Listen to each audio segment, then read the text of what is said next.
Nicolas Hulot a donc démenti ce matin des accusations de harcèlement sexuel et même de viol. Accusations qui étaient à l'état de rumeur jusqu'ici, mais qui seront relayées demain dans le journal L'Hebdo. Le ministre de l'écologie a martelé qu'il n'était pas poursuivi par la justice.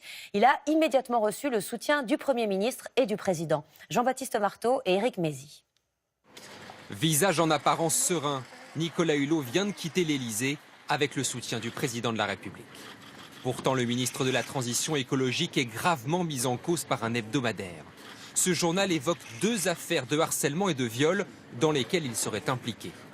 La première concerne la petite fille d'un homme politique célèbre qui a déposé plainte pour viol il y a 10 ans.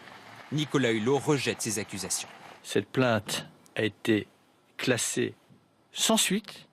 J'ai été auditionné et les enquêteurs à l'époque, très rapidement, ont considéré qu'il n'y avait absolument rien Donc à la faire là. plainte a été classée sans suite. Elle a été classée sans suite et c'est pour ça que je suis aussi fumasse.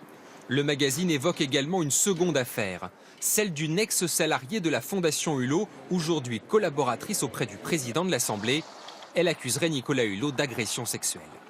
Contactée ce matin, cette ancienne collaboratrice nous écrit « Je dément formellement les rumeurs me concernant ».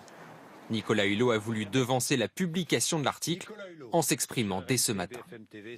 Je n'ai absolument Nicolas pas Hulot. peur de la vérité. Vous n'avez pas peur de la vérité. J'ai peur de la rumeur. Parce que c'est un poison lent qui tue. Des démentis très fermes et un soutien unanime de la part de l'exécutif. Il n'y a pas d'affaire, il y a des rumeurs. Donc le président de la République a assuré Nicolas Hulot de son entier soutien, tout comme l'a fait le Premier ministre et je crois l'ensemble des membres du gouvernement. L'Élysée précise que tant qu'il n'y a pas de mise en examen, il n'y a pas de raison qu'une démission soit évoquée.